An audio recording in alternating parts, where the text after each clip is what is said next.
Et nous voilà à nouveau réunis. Bonjour, bonjour à tous. Réunis en ce lundi de Pâques. J'espère que ce week-end de Pâques a éclairé votre esprit et vous a gardé en paix. Nous allons continuer cette magnifique lecture que nous avons démarrée hier. Comme je le disais à l'instant aux Lumières, je pense qu'il nous reste encore 2 dimanches, on clôturera le chapitre 31. Donc le dimanche 26. Peut-être la semaine prochaine, mais enfin bon, le dimanche 26. Je pense que voilà, à la fin du mois, c'est le dernier dimanche du mois. Mais aujourd'hui, nous allons continuer où nous nous étions arrêtés hier, donc page 696. Voilà, on avait lu le début, la première section, et avant ça, il y avait une introduction. Ouais, non, même pas. C'était la section 1 qui était très longue. Et donc maintenant, on continue. Section 2, aller avec le Christ. Une ancienne leçon n'est pas surmontée en opposant le nouveau et l'ancien. Elle n'est pas vaincue afin que la vérité soit connue, ni combattue pour succomber à l'attrait de la vérité.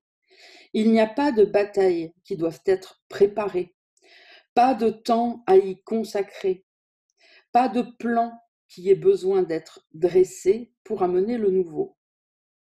Il y a une ancienne bataille qui est livrée contre la vérité. Mais la vérité ne répond pas. Qui pourrait être blessé dans une telle guerre, à moins qu'il ne se blesse lui-même? Il n'y a pas d'ennemi en vérité. Et peut-il être assailli par des rêves? Revoyons encore une fois ce qui semble se dresser entre toi et la vérité de ce que tu es. Car il y a des étapes dans son renoncement. La première est une décision que tu prends, mais par après, la vérité t'est donnée. Tu voudrais établir la vérité, et par ton souhait, tu fixes 2 choix possibles chaque fois que tu penses devoir décider quoi que ce soit. Ni l'un ni l'autre n'est vrai, pas plus qu'ils ne sont différents. Or, nous devons les voir tous les deux avant que tu ne puisses regarder plus loin vers la seule alternative qui est un choix différent. Mais pas dans les rêves que tu as faits afin que cela te soit obscurci. Le choix qui s'offre à toi n'est pas un choix et ne fait que donner l'illusion d'être libre, car il aura le même résultat dans les 2 cas. Ainsi, ce n'est pas du tout un choix. Le meneur et le suiveur émergent comme des rôles séparés, chacun semblant posséder des avantages que tu ne voudrais pas perdre. Ainsi, dans leur fusion, il paraît y avoir un espoir de satisfaction et de paix. Tu te vois toi-même divisé en ces 2 rôles, à jamais déchiré entre les 2. Et chaque ami ou ennemi devient un moyen pour t'aider à te sauver de cela. Peut-être appelles-tu cela de l'amour. Peut-être penses-tu que c'est un meurtre enfin justifié. Tu es celui à qui tu as donné le rôle de meneur quand tu voudrais toi-même l'avoir. Et tu es tout autant qu'il ne l'assume pas dans les moments où tu veux laisser le suiveur en toi se lever et abandonner le rôle de meneur. C'est pour cela que tu as fait ton frère. Et tu as appris à penser que tel était son but. À moins de le servir, il n'a pas accompli la fonction que tu lui avais donnée. Et ainsi mérite-t-il la mort, parce qu'il n'a pas de but et pas d'utilité pour toi. Et qu'en est-il de lui? Que veut-il de toi? Que pourrait-il vouloir si ce n'est ce que tu veux de lui? En cela est la vie, aussi facilement que la mort, car ce que tu le choisis tout autant pour lui. Tu lui lances 2 appels comme lui vers toi. Entre ces 2-là est le choix, parce qu'ils ont des résultats différents. Qu'il soit meneur ou suiveur pour toi, cela n'importe pas, car tu as choisi la mort. Mais s'il appelle à la mort ou s'il appelle à la vie, à la haine ou au pardon et à l'aide, cela n'a pas le même résultat. Entends l'un et tu es séparé de lui et perdu, mais entends l'autre et tu te joins à lui. Et dans ta réponse se trouve le salut. La voix que tu entends en lui n'est que la tienne. Que te demande-t-il? Écoute bien, car il demande ce qui te viendra, parce que tu vois une image de toi-même. Et tu entends ta voix demandant ce que tu veux. Avant de répondre, arrête-toi pour penser à ceci. La réponse que je donne à mon frère, c'est ce que je demande.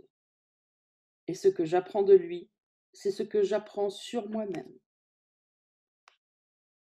Puis arrêtons-nous un instant et soyons calmes, en oubliant tout ce que nous pensions avoir entendu, en nous rappelant combien nous ne connaissons pas. Ce frère ne nous mène pas et ne nous suit pas, mais il marche à nos côtés sur la même route. Il est comme nous, aussi proche ou aussi loin de ce que nous voulons que nous le lui permettons. Nous ne gagnons rien qu'il ne gagne avec nous, et nous régressons s'il n'avance pas. Ne prends pas sa main en colère, mais en amour, car c'est à son progrès que tu mesures le tien.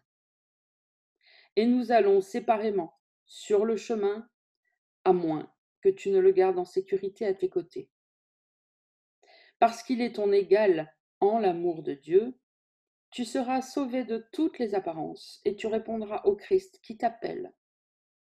Sois calme et écoute. Ne pense pas d'anciennes pensées. Oublie les lugubres leçons que tu as apprises au sujet de ce que le Fils de Dieu, au sujet de ce Fils de Dieu qui t'appelle. Donc, ne pense pas d'anciennes pensées. Oublie les lugubres leçons que tu as apprises au sujet de ce Fils de Dieu qui t'appelle. Le Christ appelle chacun avec une égale tendresse, ne voyant ni meneur ni suiveur, et entendant une seule réponse pour eux tous. Parce qu'il entend une seule voix, il ne peut entendre une réponse différente de celle qu'il a donnée quand Dieu l'a désigné comme son seul Fils. Sois très calme un instant. Viens sans aucune pensée de ce que tu as jamais appris et mets de côté toutes les images que tu as faites. Le vieux s'écroulera devant le nouveau, sans opposition ni intention de ta part. Alors, un petit coup de stabilo sur celle-là. Ouais, je l'avais déjà fait. Le vieux s'écroulera devant le nouveau, sans opposition ni intention de ta part. Ce n'est pas une guerre. C'est toujours pareil. C'est un cours en acceptation de la vérité. Et après, on constate. Le vieux s'écrouler devant nous. On le constate. On en est le témoin. Il n'y aura pas d'attaque contre les choses que tu pensais précieuses et ayant besoin de soins. Il n'y aura pas d'assaut contre ton souhait d'entendre un appel qui n'a jamais été fait. Rien ne te blessera en ce saint lieu où tu viens pour écouter en silence et apprendre la vérité de ce que tu veux réellement. Il ne te sera pas demandé d'apprendre plus que cela. Mais en l'entendant, tu comprendras que tu as seulement besoin d'en repartir sans les pensées que tu ne voulais pas et qui n'ont jamais été vraies. Pardonne à ton frère toutes les apparences qui ne sont que d'anciennes leçons que tu t'es enseignées sur la péccabilité en toi. Entends seulement son appel à la miséricorde et à la délivrance de toutes les images effrayantes qu'il tient de ce qu'il est et de ce que tu dois être. Il a peur de marcher avec toi et il pense que peut-être un peu en arrière ou un peu en avant serait un endroit plus sûr pour lui. Peux-tu progresser si tu penses de même, en avançant seulement quand il recule et en tirant de l'arrière quand il va de l'avant? Car ainsi tu oublies le but du voyage, qui n'est que de décider de marcher avec lui, de sorte que nul ne mène ni ne suit. Ainsi, c'est une voie dans laquelle vous allez ensemble et non seul. Et par ce choix, le résultat de l'apprentissage est changé, car le Christ est né à nouveau pour vous deux. Bon, ça colle un petit peu bien hein, avec tout ce qui s'est passé ce matin, comme par hasard. Un instant passé sans tes vieilles idées sur ton grand compagnon, qui il est et ce qu'il devrait demander, suffira pour laisser cela arriver. Et tu percevras que son but est le même que le tien. Il demande ce que tu veux, et il a le même besoin que toi. Cela prend peut-être une forme différente en lui, mais ce n'est pas à la forme que tu réponds. Il demande et tu reçois, car tu es venu avec un seul but, apprendre que tu aimes ton frère d'un amour fraternel. Et en tant que frère, son père doit être le même que le tien, puisqu'il est comme toi, en vérité. Ensemble, votre héritage conjoint revient en mémoire et accepté par vous deux. Seul, il est nié à tous les deux. N'est-il pas clair que tant que tu insistes encore pour mener ou pour suivre, tu penses que tu marches seul, sans personne à tes côtés? Voilà une route qui ne mène nulle part, car la lumière ne peut être donnée tant que tu marches seul. Et ainsi tu ne peux pas voir où tu vas. Ainsi règne la confusion et un sentiment de doute infini, tandis que tu vas et viens en titubant dans les ténèbres et seul. Or ce ne sont là que des apparences de ce qu'est le voyage et de la façon dont il doit être fait. Car à tes côtés se trouve celui qui tient la lumière devant toi, de sorte que chaque pas est fait avec certitude et sûreté de la route. Un bandeau sur les yeux peut certes t'obscurcir la vue, mais il ne peut pas faire que la route même s'assombrisse. Et celui qui voyage avec toi a la lumière.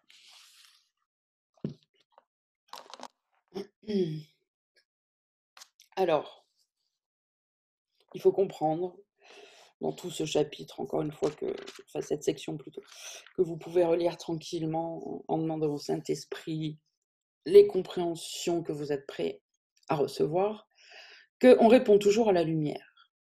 Donc quand vous ne voulez pas enseigner la vérité, vous répondez à autre chose qu'à la lumière. Par une réponse ou par défaut d'ailleurs. Ne te laisse pas prendre par la forme. En face, la personne demande la lumière, donne la lumière. Après, il fait ce qu'il veut. C'est son choix, c'est son libre arbitre. Mais tu dois vouloir aller avec lui. Et ni en avant, ni en arrière, même si lui fait ça.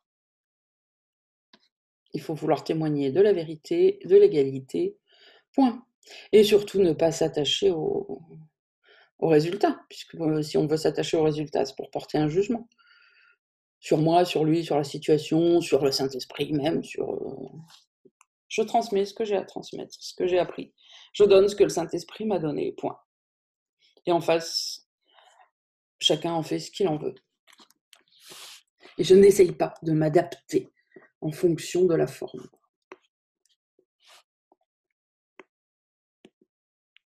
Allez, on continue. Ceux qui s'accusent eux-mêmes. Section 3. Seuls ceux qui s'accusent eux-mêmes condamnent. Alors que tu te prépares à faire un choix qui aura des résultats différents, il y a d'abord une chose qui doit être surapprise. Cela doit devenir une réponse habituelle, si typique de tout ce que tu fais, que ce sera ta première réponse à toute tentation et à toute situation qui survient.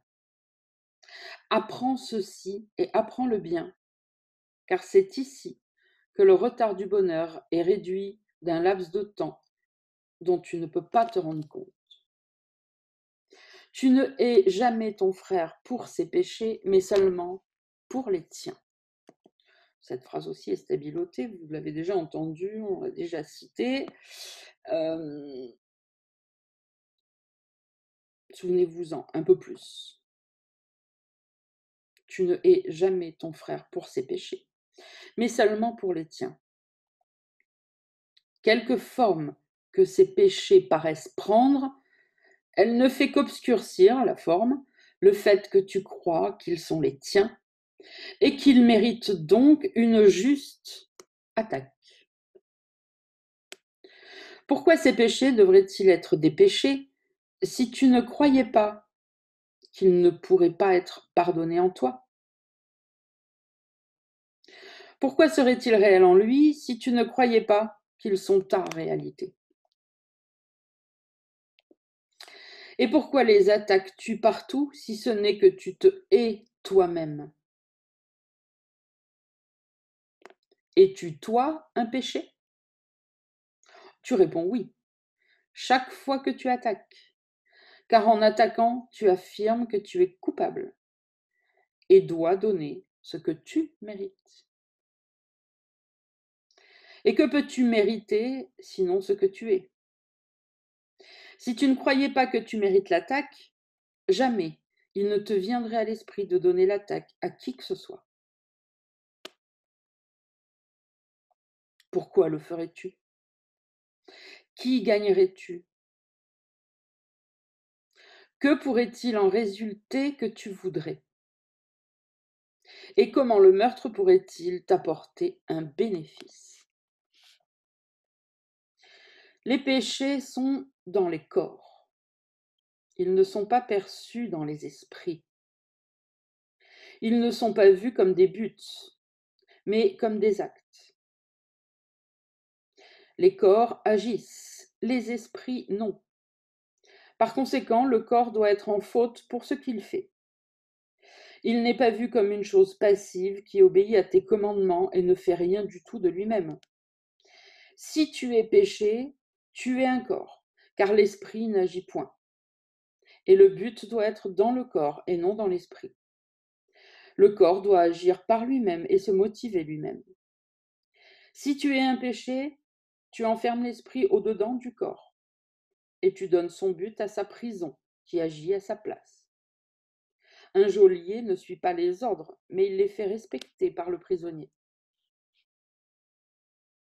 Or, c'est le corps qui est prisonnier et non l'esprit. Le corps n'a pas de pensée. Il n'a pas le pouvoir d'apprendre, ni de pardonner, ni d'ailleurs d'asservir. Il ne donne pas d'ordre auquel l'esprit ait besoin de se plier, ni ne fixe de conditions auxquelles ils doivent obéir. Le corps ne garde en prison qu'un esprit désireux d'y demeurer. Il tombe malade sur l'ordre de l'esprit, qui voudrait devenir son prisonnier. Puis il vieillit et meurt, parce que cet esprit est malade en lui-même. Apprendre est la seule chose qui cause un changement. Ainsi, le corps, où nul apprentissage ne peut se produire, ne pourra jamais changer, à moins que l'esprit préfère que le corps change son apparence pour convenir au but donné par l'esprit. Car l'esprit peut apprendre, et là se fait tout changement. L'esprit qui pense être un péché n'a qu'un but, que le corps soit la source du péché, pour le détenir dans la prison qu'il a choisie, qu'il garde et qu'il le tient aux abois, prisonnier endormi des chiens féroces de la haine et du mal, de l'attaque, de la maladie, de la douleur et de l'âge, du chagrin et de la souffrance. Ici sont préservées les pensées de sacrifice, car ici règne la culpabilité, qui ordonne que le monde soit comme elle-même, un lieu où rien ne peut trouver miséricorde, ni survivre au ravage de la peur, sauf dans le meurtre et dans la mort. Car ici tu es fait pécher. Et le péché ne peut pas supporter les joyeux et les libres, car ce sont des ennemis que le péché doit tuer. Dans la mort, le péché est préservé. Et ceux qui pensent être eux-mêmes péchés doivent mourir pour ce qu'ils pensent être. Réjouissons-nous de ce que tu verras, ce que tu crois, et qu'il t'ait été donné de changer ce que tu crois. Le corps ne fera que suivre. Il ne peut jamais te mener là où tu ne voudrais pas être. Il ne garde pas ton sommeil et il n'interfère pas avec ton réveil. Délivre ton corps de l'emprisonnement et tu ne verras personne comme prisonnier de ce dont tu t'es échappé. Tu ne voudras pas garder dans la culpabilité tes ennemis choisis, ni garder enchaîné à l'illusion d'un amour changeant ceux que tu penses amis. Les innocents délivrent en reconnaissance de leur délivrance. Et ce qu'ils voient soutient leur délivrance de l'emprisonnement et de la mort. Ouvre ton esprit au changement, et ni ton frère ni toi n'aurez d'anciennes peines à purger. Car Dieu a dit qu'il n'y a pas de sacrifice qui se puisse demander. Il n'y a pas de sacrifice qui se puisse faire. Bon, vous voyez que tout tourne autour de la culpabilité, bien sûr, de la croyance au péché, de la culpabilité, ça va avec, et donc de l'identification à qui nous ne sommes pas. Le corps ne peut rien par lui-même, il suit. L'esprit peut tout. C'est l'esprit qui doit décider. Le corps n'est qu'un serviteur de l'esprit. Et comme Jésus l'a déjà dit ailleurs, si ton but change, le corps suivra ce but saint. Si tu veux utiliser le corps pour témoigner de la vérité, pour te mettre au service du Saint-Esprit, alors ton corps, qui est une coquille vide, deviendra un objet saint, t'aidant à t'éveiller. Si tu veux utiliser ton corps pour rester endormi et pour vivre dans le monde traditionnellement en attaquant tout et tout le monde, alors tu fais de ton corps une arme. Mais en lui-même, il n'est rien.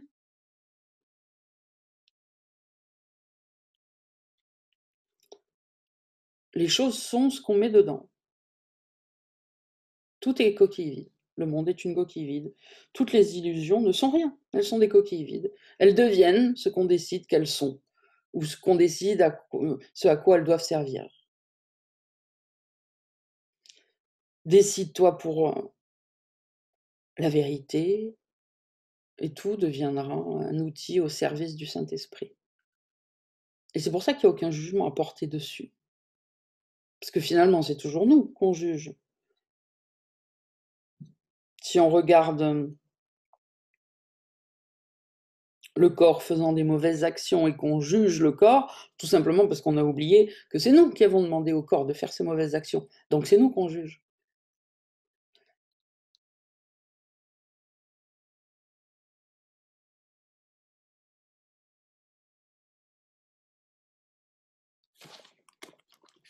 Allez, on continue. Section 4, la réelle alternative.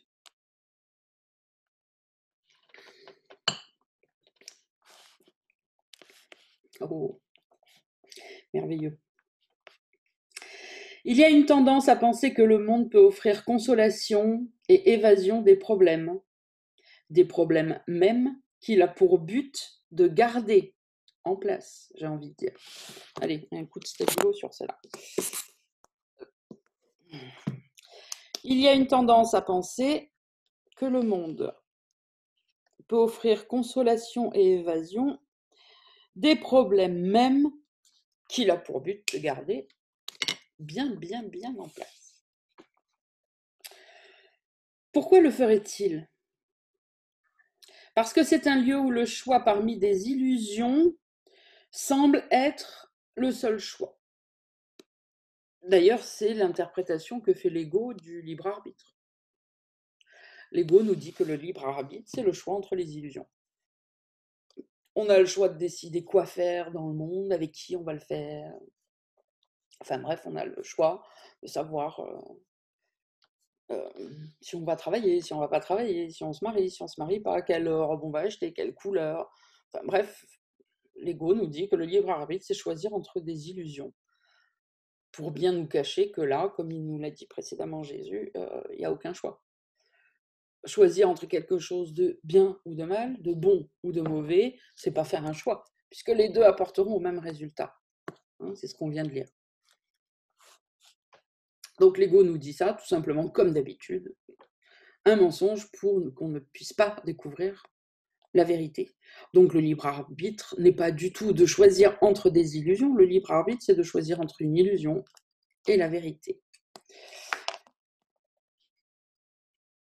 Alors, pourquoi le ferait-il? Parce que c'est un lieu où le choix parmi des illusions semble être le seul choix. Et c'est toi qui contrôles les conséquences de ton choix. Ainsi, tu penses qu'à l'intérieur de la mince tranche qui va de la naissance à la mort, un peu de temps t'est donné à utiliser pour toi seul. Un temps pendant lequel chacun est en conflit avec toi, mais tu peux choisir quelle route te fera sortir du conflit et te mènera loin des difficultés qui ne te concernent pas. Or, tu es concerné. Comment donc peux-tu en échapper en les laissant derrière toi? Ce qui doit aller avec toi, tu l'emporteras, quelle que soit la route que tu choisisses de suivre. Comme je le dis souvent, même si tu vas sur la Lune, ton esprit ira avec toi et tu retrouveras les mêmes problèmes que tu as essayé de fuir en changeant de lieu géographique, par exemple. Un choix réel n'est pas une illusion. Mais le monde n'en a pas à offrir de choix réel. Toutes ces routes ne mènent qu'au désappointement, au néant et à la mort. Il n'y a pas de choix dans ces alternatives. Ne cherche pas à échapper des problèmes ici. Le monde a été fait pour que les problèmes soient sans issue. Allez, petit coup de stabilo sur celle-là. Le monde a été fait pour que les problèmes soient sans issue. Ne sois pas trompé par tous les noms différents donnés à ces routes.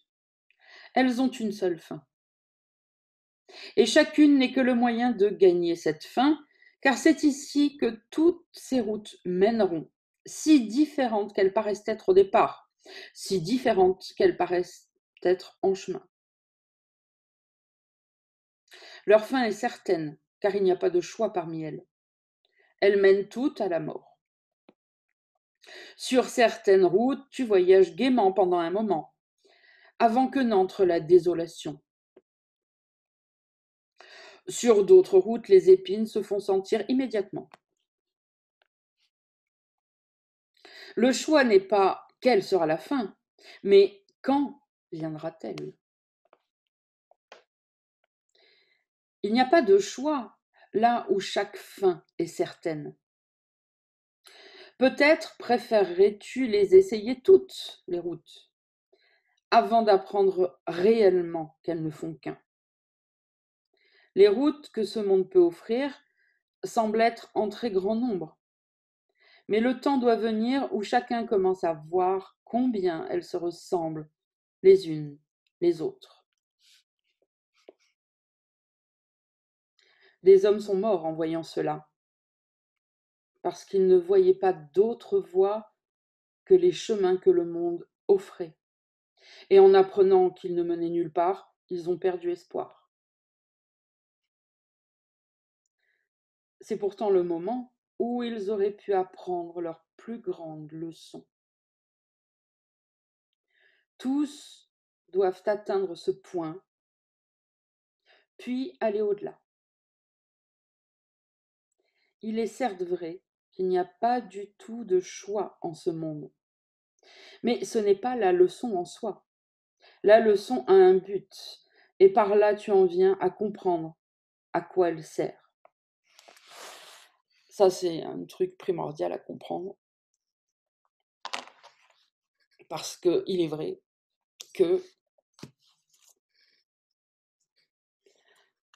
à chaque fois que, encore une fois, je peux parler que de mon expérience, mais enfin, là, il nous dit que c'est comme ça partout, donc à chaque fois que quelqu'un est venu à moi pour me demander l'éveil, l'étude du courant miracle, blablabla, bon, avec au fond de lui encore la croyance qu'il y a une magnifique route à suivre dans le monde, cette personne a échoué, a fini par partir. Parce qu'effectivement, je vous ai souvent parlé de mon parcours dans tout ce que je vous ai dit. C'est quelque chose que j'ai bien compris à un moment donné, ce qui est apparu comme une évidence. Il n'y a aucune route qui mènera à un autre choix, à un autre résultat. Toutes les routes sont les mêmes. Et quand il dit « des hommes sont morts en voyant cela parce qu'ils ne voyaient pas d'autre voie que les chemins que le monde offrait, et en apprenant qu'ils ne menaient nulle part, ils ont perdu espoir », c'était pourtant le moment où ils auraient pu apprendre leur plus grande leçon. Ben oui, c'est là que j'ai appris ma plus grande leçon, effectivement, qui ne fait que continuer. Et c'est là que vous pouvez apprendre la vôtre, si cette évidence n'est pas encore claire dans votre esprit. Évidemment, il y a le choix du désespoir. Parce qu'effectivement, pour celui qui croit en rien d'autre qu'au monde, tu as juste envie de te jeter par le balcon, en fait. Quand tu comprends ça vraiment, hein, pas quand il y a un doute, hein, parce que s'il y a un doute, tu fais juste semblant d'être triste, puis après tu recommences à réessayer un autre truc demain. Mais quand vraiment ça vient comme une évidence, comme un coup près qui tombe, que tu es en enfer et que toutes les routes que tu vas choisir te mèneront en enfer, c'est le désespoir, c'est la dépression, c'est le désespoir qui mène à la mort. Sauf que c'est le moment où tu peux tout retourner. Et où tu peux écouter la voix intérieure qui te parle depuis toujours, elle est en chacun, évidemment. Bref, il le dit très bien, je ne vais pas réexpliquer, mais allez bien tous regarder ça en vous, parce que c'est la plus grande barrière que chacun a. Même si en surface, encore une fois, avec les pensées conscientes, tu dis je veux l'éveil, et sûrement que vous le voulez, enfin sûrement, je suis persuadée que vous êtes sincère à ce moment-là, vous croyez ce que vous dites, et vous n'êtes pas en train d'essayer de, a priori, de vous mentir ni à vous, ni à moi, si c'est à moi que vous le dites, etc. Mais on sait très bien qu'on ne sait pas ce qu'on dit, on ne sait pas ce qu'on fait. C'est notre inconscient qui dirige, on n'est pas conscient de notre inconscient, par essence, c'est inconscient, donc voilà. Donc là, c'est une occasion d'aller regarder tout ça en vous, tous qui écoutez cette vidéo, parce que tant que vous croyez encore qu'il y a un espoir dans le monde, j'ai envie de vous dire, pour gagner du temps, alors continuez à le chercher. Quand vous serez convaincu qu'il n'y en a pas, revenez au courant miracle, et là, vous allez voir que vous n'allez pas traîner et que ça va démarrer. Mais arrêtez de venir au courant miracle pour demander une autre voie que le monde, tout en ayant l'espoir qu'encore il y a une voie dans le monde, parce que ça vous amènera un double désespoir. Le monde continuera de vous décevoir, le courant miracle, vous direz ça marche pas, j'y arrive pas, et voilà, ça mènera au même résultat. Comment voulez-vous ne vouloir que Dieu, que le Saint-Esprit, que la vérité, quand vous désirez encore 1000 choses dans le monde? Et pourquoi on les désire? Parce qu'il n'y a pas de culpabilité à avoir sur le désir. De toute façon, c'est automatique. Le désir arrive, on le constate. Pourquoi? Parce qu'on croit encore que ça va nous apporter quelque chose de bon, d'aussi bon que Dieu, que le Saint-Esprit, que tout ça. Donc ça, c'est, mais alors, un point plus qu'essentiel. Et donc, si vous avez la chance de lire ce passage, d'écouter cette vidéo, ou peut-être parce que vous êtes à ce point-là, souvenez-vous de balayer le désespoir, c'est un leurre. Je l'ai connu, moi aussi, ce désespoir. Quelques fractions de secondes, ça n'a pas duré longtemps, mais ça peut vous emporter très très vite. Il n'y a pas de désespoir, c'est le début de la lumière. Parce que votre esprit ne sait pas ce qui va se passer derrière, alors il tire une conclusion. C'est le désespoir, c'est la fin, c'est la mort. Non, c'est la fin de l'enfer. C'est le début de ton chemin. C'est le début de la lumière. C'est là où tu vas pouvoir attraper la main de Jésus, la main du Saint-Esprit, pour t'entraîner vraiment vers chez toi.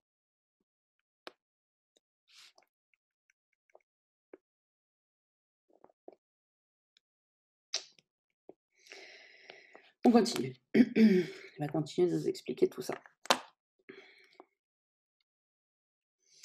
Donc, je relis phrase 4, paragraphe 3 et j'enchaîne. Des hommes sont morts en voyant cela, donc que toutes les routes mènent en enfer, parce qu'ils ne voyaient pas d'autre voie que les chemins que le monde offrait. Et en apprenant qu'ils ne menaient nulle part, ils ont perdu espoir. C'était pourtant le moment où ils auraient pu apprendre leur plus grande leçon. Et tous doivent atteindre ce point de prise de conscience que le monde n'apporte rien, puis aller au-delà. Il est certes vrai qu'il n'y a pas du tout de choix en ce monde, mais ce n'est pas la leçon en soi. La leçon a un but, et par là tu en viens à comprendre à quoi elle sert. Pourquoi chercherais-tu à essayer une autre route, une autre personne ou un autre lieu quand tu as appris comment commence la leçon, mais sans percevoir encore à quoi elle sert? Son but est la réponse à la quête que doivent entreprendre tous ceux qui croient encore qu'il y a une autre réponse à trouver. Apprends maintenant sans désespoir qu'il n'y a pas d'espoir de réponse dans le monde. Mais ne juge pas la leçon qui ne fait que commencer par cela. Ne cherche pas dans le monde un autre panneau qui semble indiquer encore une autre route. Ne cherche plus d'espoir là où il n'y en a pas. Apprends vite maintenant et comprends que tu ne fais que perdre du temps, à moins que tu n'ailles au-delà de ce que tu as appris vers ce qu'il te reste à apprendre. Car de ce point le plus bas, l'apprentissage te mènera jusqu'à des sommets de bonheur, dans lesquels tu vois le but de la leçon resplendissant et parfaitement dans les limites de ta capacité d'apprendre. Qui serait désireux d'être détourné de toutes les routes du monde, à moins qu'il n'en comprenne la réelle futilité? N'est-il pas nécessaire qu'il commence par là, pour chercher plutôt une autre voie? Car tant qu'il voit un choix là où il n'y a pas de choix, quel pouvoir de décision peut-il utiliser? La grande libération de pouvoir doit commencer en apprenant où il peut réellement être utilisé, ce pouvoir. Or, quelle décision a du pouvoir si elle est appliquée à des situations qui n'offrent pas de choix? Apprendre que le monde peut offrir un seul choix, quelle que soit la forme qu'il prend, c'est commencer à accepter qu'il y a une réelle alternative. Lutter contre cette étape, c'est aller à l'encontre du but que tu as ici. Tu n'es pas venu pour apprendre à trouver une route que le monde ne contient pas. Tu n'es pas venu pour apprendre à trouver une route que le monde ne contient pas. La quête de chemins différents dans le monde n'est que la quête de différentes formes de vérité. Et cela empêcherait la vérité d'être atteinte. Ça, c'est une belle définition de l'ego spirituel. L'ego spirituel cherche une route dans le monde, une vérité dans le monde. Et cela empêche la vérité d'être atteinte. C'est limpide, simple. Ne pense pas que le bonheur se puisse jamais trouver en suivant une route qui s'en éloigne. Cela n'a aucun sens. Et ce ne peut pas être la bonne voie. À toi qui sembles trouver ce cours trop difficile à apprendre, laisse-moi répéter que pour atteindre un but, tu dois aller en sa direction et non en t'en éloignant. Et chaque route qui mène dans l'autre sens ne fait pas avancer dans la découverte du but. Si cela est difficile à comprendre, alors ce cours est impossible à apprendre. Mais alors seulement. Car autrement, c'est le simple enseignement de l'évidence. Il y a un choix que tu as le pouvoir de faire quand tu as vu les alternatives réelles. Jusqu'à ce que ce point soit atteint, tu n'as pas le choix. Et tu ne peux que décider comment tu pourrais faire le meilleur choix pour te tromper toi-même à nouveau. Elle est jolie celle-là. Jusqu'à ce que ce point soit atteint, tu n'as pas le choix. Et tu ne peux que décider comment tu pourrais faire le meilleur choix pour te tromper toi-même à nouveau. Ce cours ne tente pas d'enseigner davantage que cela. Deux points. Le pouvoir de décision ne peut pas consister à choisir différentes formes de ce qui est toujours une même illusion et une même erreur. Allez, un coup de stabilo, moi c'est déjà fait. Le pouvoir de décision ne peut pas consister à choisir différentes formes de ce qui est toujours une même illusion et donc une même erreur.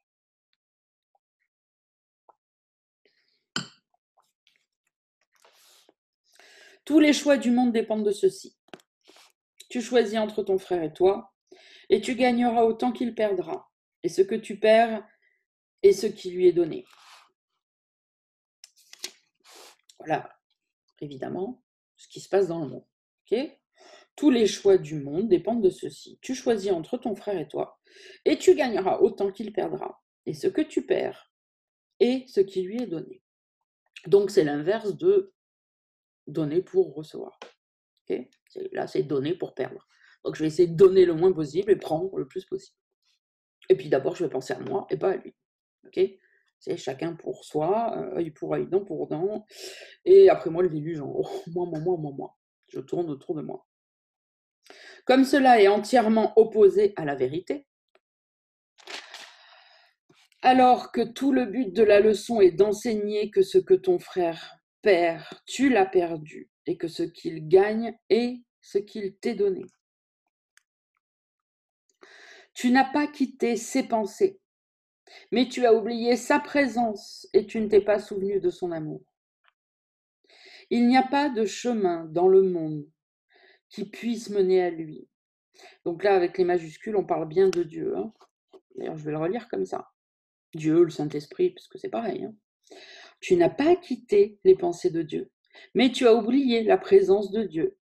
Et tu ne t'es pas souvenu de l'amour de Dieu pour toi. Et pour tous, bien sûr. Il n'y a pas de chemin dans le monde qui puisse mener à Dieu, ni de but mondain qui puisse être un avec le but de Dieu. On voit bien ce que c'est, les buts mondains.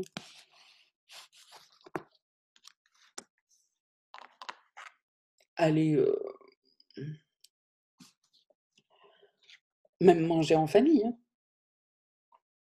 Ça peut en faire partie.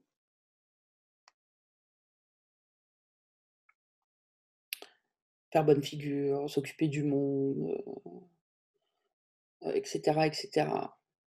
Les buts mondains, c'est les buts du monde, hein, tout simplement aussi. Hein.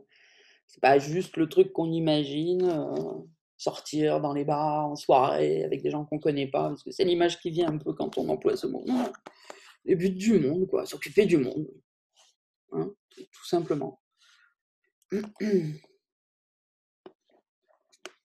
Il n'y a pas de chemin dans le monde qui puisse te mener à lui, Dieu, ni de but mondain qui puisse être un avec le sien. Quelle route dans le monde entier mènera vers l'intérieur quand chaque route a été faite pour séparer le voyage du but qu'il doit avoir, à moins de de n'être que futile errance. Toutes les routes qui éloignent de ce que tu es, donc toutes les routes du monde, te mèneront à la confusion et au désespoir. Or, jamais il n'a laissé ses pensées à la mort, Dieu, sans leur source à jamais en elle-même. Il n'a pas quitté ses pensées. Il ne pouvait pas plus en partir qu'elle-même ne pouvait le folklore. Le folklore, le contenir, en gros. En union avec lui, elle demeure, et dans leur unité, les deux sont gardés complets. Il n'y a pas de route qui t'éloigne de lui. Un voyage hors de toi n'existe pas. Comme il est sot et insane de penser qu'il puisse y avoir une route avec un tel but. Mais où pourrait-elle aller? Et comment pourrais-tu être amené à y voyager, marchant là, sans être uni à ta propre réalité? Pardonne-toi ta folie et oublie tous les voyages insensés et tous les buts sans but. Ils n'ont pas de signification. Tu ne peux pas échapper de ce que tu es, car Dieu est miséricordieux. Et il n'a pas laissé son Fils l'abandonner. Sois reconnaissant de ce qu'il est, car en cela est ton évasion hors de la folie et de la mort. Tu ne peux être trouvé nulle part ailleurs que là où tu es, et que là, donc, où il est. Il n'y a pas de chemin qui ne mène à lui. Et à chaque fois, donc, que tu crois qu'un chemin mène ailleurs qu'à Dieu, c'est une illusion, il n'y a pas de chemin. Ça n'existe pas.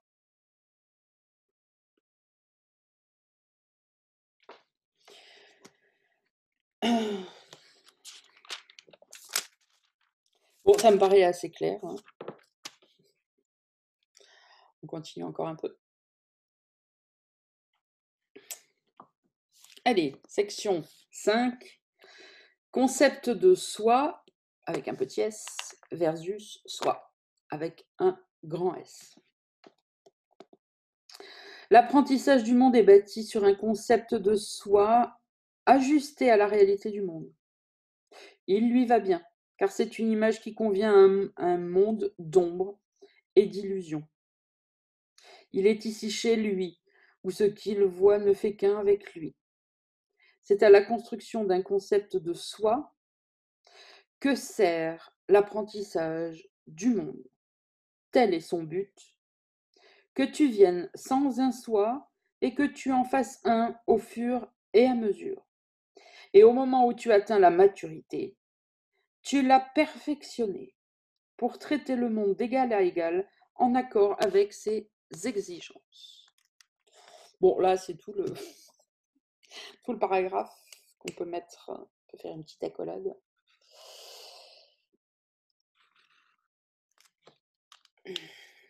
C'est exactement ce que je vous amène, ce que je vous propose de découvrir dans le groupe.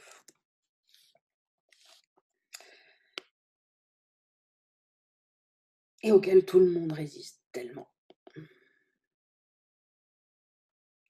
De découvrir le soi que tu as fabriqué pour t'aligner au monde, que tu prends pour toi mais qui n'est pas toi.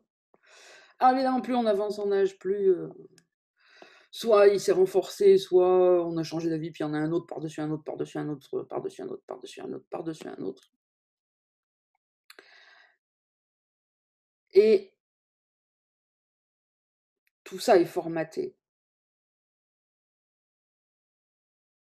Et ça ne vous donne aucun accès à vos croyances inconscientes.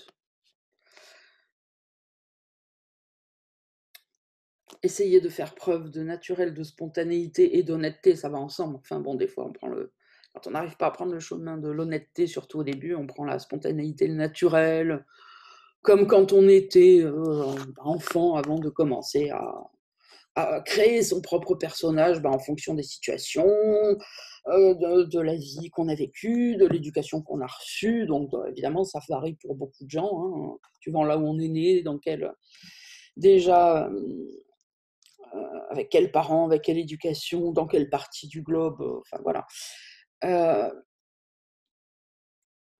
Tout ça est une construction mentale. D'ailleurs, la preuve, quand on est enfant, donc ça, j'en avais parlé, je crois, au début des premiers chapitres, donc c'est le moment, ça va boucler la boucle. Heu, Vous voyez bien que quand vous avez un petit enfant devant vous, vous le mettez devant une glace, il faut lui dire: «Là, c'est Sandrine, là». Il faut lui apprendre son prénom. Il faut lui apprendre que c'est lui, il le sait même pas. Un enfant, il regarde autour de lui, tout est lui, en fait. Il est posé, il dit: «Moi, moi, moi, moi» partout. Il voit une sucette: «Moi, moi». Alors nous, les adultes, on traduit par «moi, je veux», mais c'est même pas «moi, je veux», c'est «moi, c'est moi». Oui, je veux, mais c'est moi de toute façon. Il faut lui apprendre comment il s'appelle. C'est les parents qui décident d'un prénom et qui lui apprennent. Il faut lui apprendre qu'il a un corps, que devant un miroir, que tu vois, ça c'est toi, ça c'est maman, ça c'est papa, ça c'est la sœur, ça c'est toi. Et toi, tu t'appelles comme ça, etc. Enfin bon, etc., etc. Il faut lui apprendre la langue maternelle dans laquelle il est. Il faut lui apprendre les règles du monde. Les enfants, au début, combien de fois, quand ils sont petits dans la rue, on dit non, ne dis pas ça à la dame, tu comprends, je vais t'expliquer. En plus, on leur apprend à pas être honnête, bien sûr, enfin, etc. Mille choses de toute façon. Il faut l'apprendre, tout ça. C'est ça, la construction de soi. Prenez un enfant de 0 à 2 ans, ou même jusqu'à 5 ans, éduquez-le avec l'enseignement de Jésus. Il n'aura rien à voir avec toutes les personnes que vous croisez dans la rue. Il faut lui apprendre l'ego, il faut lui apprendre la personnalité, la particularité, etc. C'est de ça dont il est question. Et donc forcément, comprenons que plus on avance dans l'âge, plus on a fabriqué, et on le sait très bien, des personnalités, des masques, des machins, des trucs, qu'on utilise des fois à tour de rôle, ou tous en même temps, ou machin, et on est complètement coupé d'ailleurs de ce qu'on pense vraiment parfois. Au début, on s'en rend même pas compte, on a tellement l'habitude de blablabla. Mais avec de la bonne volonté et de l'honnêteté, on le trouve vite quand même, hein, parce que c'est pas très loin en dessous quand même, quand on est honnête. Mais enfin, c'est un travail au début. C'est difficile, c'est pour ça que je vous dis, mais arrêtez d'essayer de vous forger une personnalité, de devenir une bonne personne, par exemple, à contrario d'une mauvaise personne, parce que c'est tout aussi faux. Le but, c'est pas d'être une bonne personne, avec des qualités que vous estimez bonnes, parce qu'encore une fois, ça dépend de dans quelle partie du monde vous vivez, hein. Tout ça est très subjectif, hein. Ce que nous, on appelle des qualités, pour d'autres parties du monde, d'autres civilisations n'en sont pas, et même dans le temps, hein, voilà. Donc, c'est de tout ça dont il est question. Regardez, je vais vous le redire. L'apprentissage du monde est bâti sur un concept de soi, ajusté à la réalité du monde, et il lui va bien, car c'est une image qui convient à un monde d'ombre et d'illusions. Il est ici chez lui, où ce qu'il voit ne fait qu'un avec lui. C'est à la construction d'un concept de soi que sert l'apprentissage du monde. Tel est son but, que tu viennes sans aucun soi et que tu en fasses un au fur et à mesure. Et au moment où tu as atteint la maturité, tu l'as perfectionné pour traiter le monde d'égal à égal, en accord avec ses exigences. Le concept de soi est fait par toi. Il n'a pas du tout de ressemblance avec toi. C'est une idole, faite pour prendre la place de ta réalité en tant que fils de Dieu. Le concept de soi que le monde voudrait enseigner n'est pas la chose qu'il paraît être, car il est fait pour servir deux buts, dont un seul peut être reconnu par l'esprit. Le premier présente la phase de l'innocence, l'aspect donc qui subit. C'est une phase qui sourit, charme et même semble aimer. Elle recherche des compagnons et elle regarde parfois avec pitié la souffrance et parfois offre un réconfort. Voyez ce que vous appelez l'empathie avec les autres. C'est de ça là dont il est question.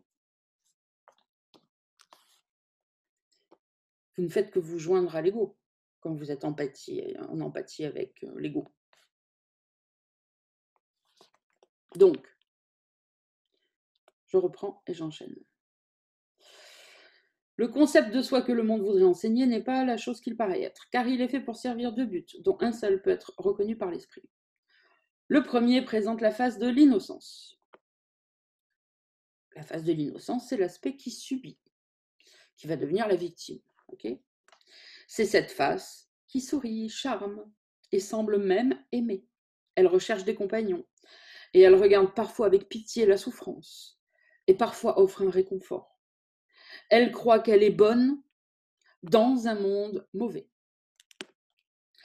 Cet aspect peut se mettre en colère, car le monde est infâme et incapable de fournir l'amour et le refuge que l'innocence mérite. Ainsi, cette face est-elle souvent mouillée de larmes devant les injustices que le monde accorde à ceux qui voudraient être généreux et bons.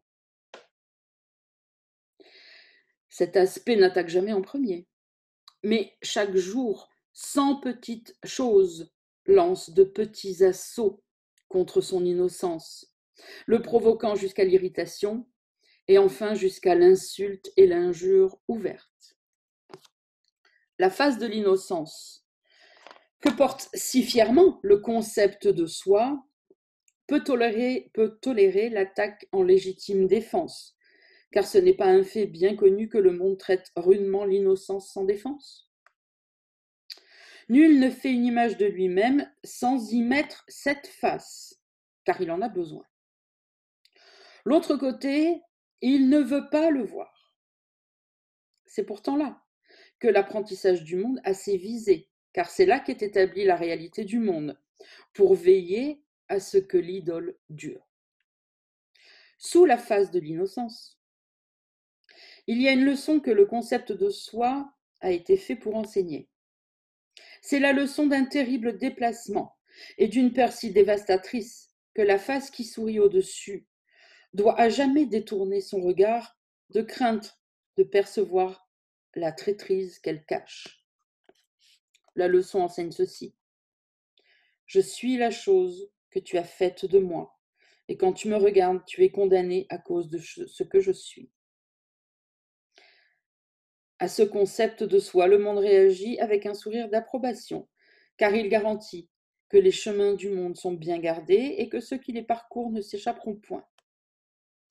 Voici la leçon centrale qui assure que ton frère est condamné éternellement, car ce que tu es est maintenant devenu son péché. Et oui, puisque c'est de sa faute à lui si tu es devenu méchant, en colère, contrarié, puisque l'autre est un gentil petit agneau tout innocent. En gros, c'est ça. Donc, c'est maintenant devenu son péché, c'est de sa faute, c'est son péché. Pour cela, il n'y a pas de pardon possible. Peu importe maintenant ce qu'il fait, car tu lèves un doigt accusateur, inébranlablement et mortellement pointé vers lui. Il pointe aussi vers toi. Mais cela est gardé encore plus profondément dans le brouillard, sous la face de l'innocence. Dans ces caveaux voilés, tous ses péchés et tous les tiens sont préservés et gardés dans les ténèbres, où ils ne peuvent pas être perçus comme des erreurs, ce que la lumière pourtant montrerait sûrement. Tu ne peux pas être blâmé de ce que tu es, pas plus que tu ne peux changer les choses que cela te fait faire. Ton frère est donc pour toi le symbole de tes péchés, et tu ne fais que le condamner en silence, et pourtant avec une urgence qui n'a point de cesse pour la chose haïe que tu es. Les concepts sont appris, ils ne sont pas naturels. À part de l'apprentissage, ils n'existent pas. Ils ne sont pas donnés, donc ils doivent être faits, fabriqués. Aucun d'eux n'est vrai. Et beaucoup provient d'imaginations fiévreuses, échauffées par la haine et les distorsions nées de la peur. Qu'est-ce qu'un concept? Sinon une pensée à laquelle son faiseur donne une signification qui lui est propre. Les concepts maintiennent le monde, mais ils ne peuvent être utilisés pour démontrer que le monde est réel. car ils sont tous faits à l'intérieur du monde, nés dans son ombre, grandis à sa manière et enfin mûris dans sa pensée. Ce sont des idées d'idoles, peintes avec les brosses du monde, lesquelles ne peuvent pas faire une seule image représentant la vérité. Un concept de soi est insignifiant, car nul ici ne peut voir à quoi il sert, ni par conséquent se représenter ce que c'est.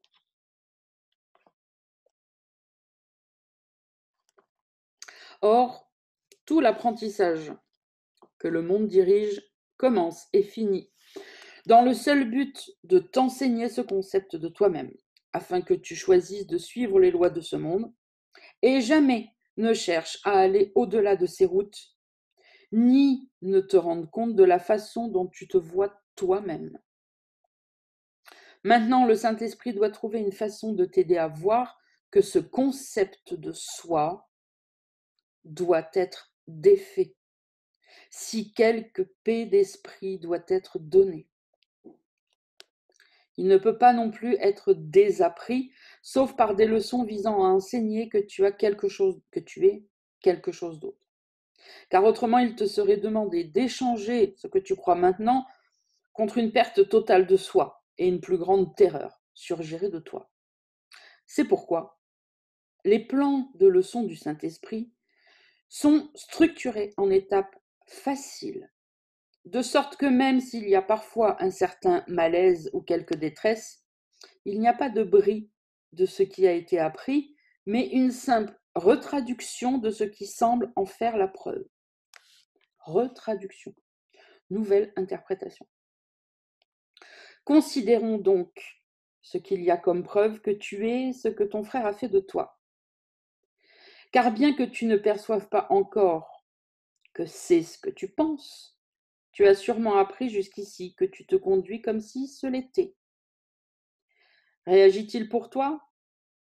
Et sait-il exactement ce qui pourrait arriver? Peut-il voir ton avenir et décréter par avance ce que tu devrais faire en toutes circonstances? Il doit avoir fait le monde tout autant que toi pour avoir une telle prescience des choses à venir. Que tu sois ce que ton frère a fait de toi, cela semble très improbable. Même s'il l'avait fait, qui t'a donné la face de l'innocence? Est-ce ta contribution? Qui donc est le toi qui l'a faite? Et qui est trompé par toute ta bonté et l'attaque ainsi?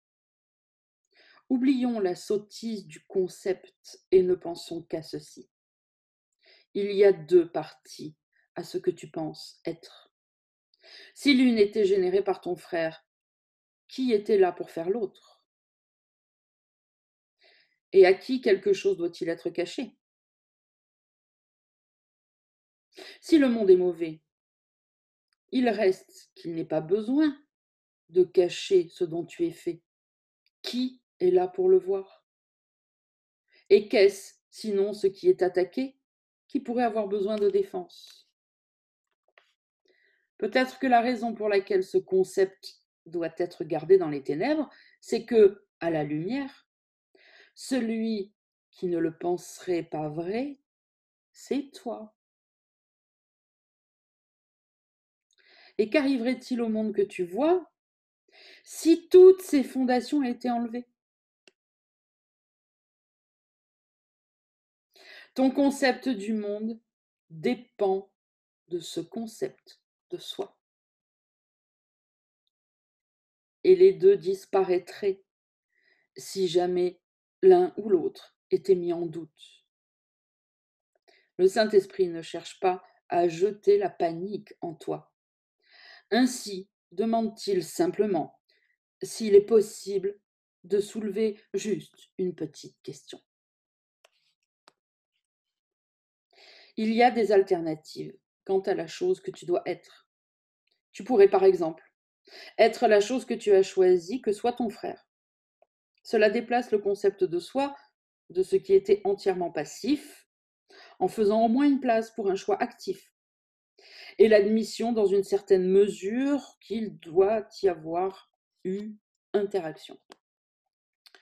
Il y a une certaine compréhension de ce que tu as choisi pour vous deux et que ce qu'il représente a une signification qui lui a été donnée par toi. Cela jette aussi un peu de lumière sur la loi de la perception, voulant que ce que tu vois reflète l'état d'esprit de celui qui perçoit. Or, qui est celui qui a choisi en premier? Si tu es ce que tu as choisi que soit ton frère, c'est qu'il y avait des alternatives parmi lesquelles choisir. Et quelqu'un doit d'abord avoir décidé laquelle choisir, en laissant tomber l'autre. Ne vous inquiétez pas, je le lis jusqu'au bout. Ça va vous décrocher peut-être, mais d'abord on le relira la semaine prochaine. Et vous le relirez vous, mais je le lis jusqu'au bout. Fermez les yeux, vous savez qu'il y a quelque chose en vous qui comprend. Ok ? Quoique cette étape apporte des gains, elle n'aborde pas encore une question fondamentale. Quelque chose a dû venir avant ces concepts de soi, et quelque chose a dû faire l'apprentissage qui leur a donné lieu. Et cela ne peut pas être non plus expliqué par l'un ou l'autre point de vue. Le principe a l'avantage à passer du premier au second. C'est que tu as en quelque sorte pris part au choix par ta propre décision. Mais ce gain vient au prix d'une perte presque égale, car maintenant tu te trouves accusé de culpabilité pour ce qu'est ton frère. C'est tordu. Et tu dois partager sa culpabilité parce que tu l'as choisi pour lui à l'image de la tienne. Alors qu'auparavant lui seul était traître, maintenant tu dois être condamné avec lui. Le concept de soi a toujours été la grande préoccupation du monde.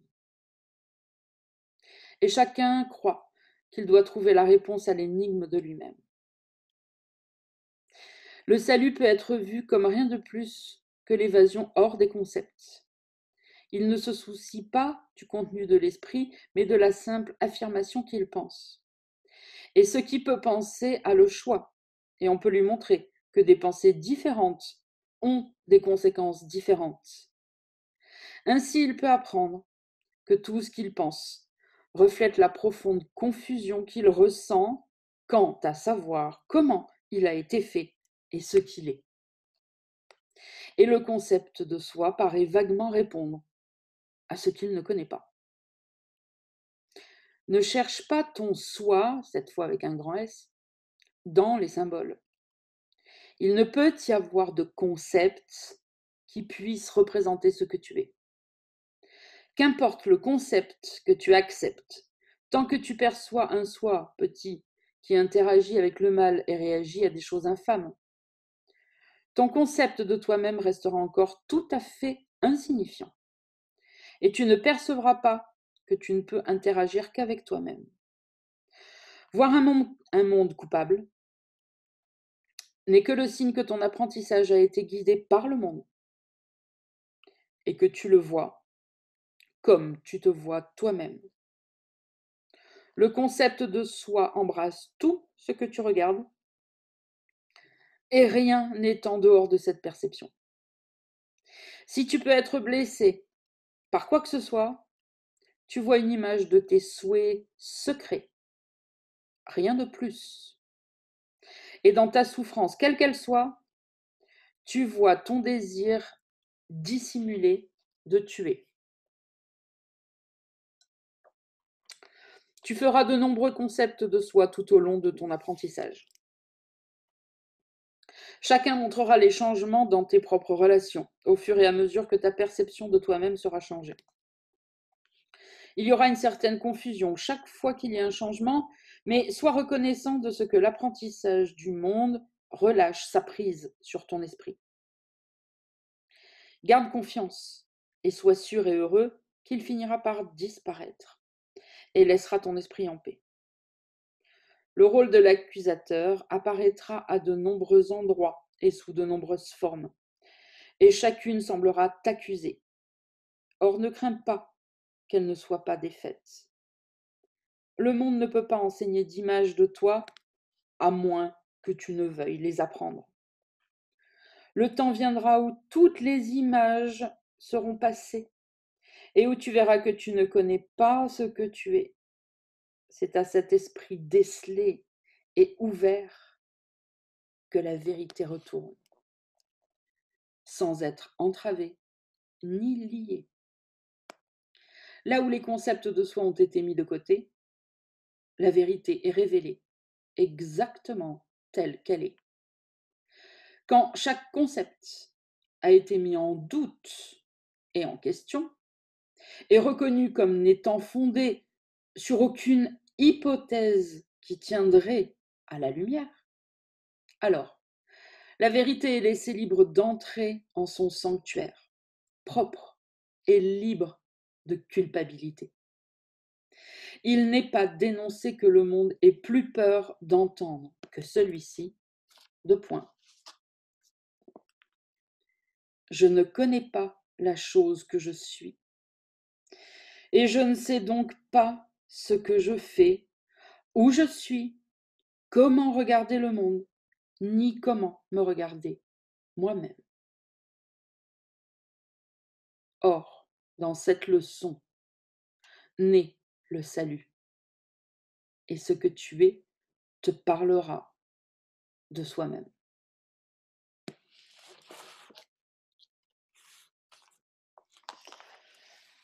Allez, on s'arrête là. Donc, pour les lumières de mon groupe, hein. Pareil pour ceux qui regardent cette vidéo, vous pouvez le faire pour vous. Mais en tout cas, là, déjà pour les lumières, d'ici donc dimanche, relisez-le. Si ça vous met du stress, non, hein, comme toute chose, de toute façon. Mais relisez-le. Il y a des passages que vous comprenez, il y a des passages que vous comprenez pas. Et puis des fois, on comprend, puis on comprend plus, puis on recomprend. Laissez ce que vous comprenez pas, c'est pas grave. Lisez-le. Laissez. Vous savez bien comment ça marche. À force d'offrir, de pardonner, de pas, voilà, de pas chercher à s'accrocher, mais de lâcher prise, machin. Hop, une compréhension va venir, va venir, va venir. On commencera la lecture dimanche prochain, donc on est lundi, donc voilà, dimanche, en reprenant cette longue section qui a aussi un peu de mal à vous décrocher un peu parce qu'elle est longue aussi et que bon, il y a des informations très nombreuses. Et je suis mort de rire parce que j'ai envie de dire les psys, là. Alors, moi, je comprends tout, machin. Ah non, hein. Putain, ça fume, hein. Donc, voilà. Donc, tranquille. Ok, on a le temps. On a tout le temps. D'accord? Donc, relisez-le tranquillou, quand vous le sentez, quand vous en avez envie. Il y a des passages que vous avez compris et d'autres que vous n'avez peut-être pas capté là et que vous comprendrez. Tout va bien. Quand vous lisez un passage que vous ne comprenez pas, si vous le relisez une deuxième fois et que ça ne passe pas, n'insistez pas. Lâchez prise. Donnez ça au Saint-Esprit, votre incompréhension, tous les blablas qui viennent. Continuez la lecture. Bon, et puis évidemment, si vous avez quelques questions, notez-les. On traitera tout ça dimanche, on reprendra ça dimanche. Ok. Bon, ben voilà pour ce dernier jour de notre grand week-end de Pâques. Prenez soin de votre esprit, comme d'habitude. N'oubliez pas la bonne nouvelle, ce monde n'est pas réel. Le corps, les illusions ont toutes été vaincus. Vous n'êtes pas là, ce monde est déjà fini. Vous êtes en sécurité en Dieu. Tout va bien et vous ne pouvez aller que vers la lumière. Les autres routes n'existent pas. C'est marqué là, noir sur blanc. Je vous embrasse, à dimanche.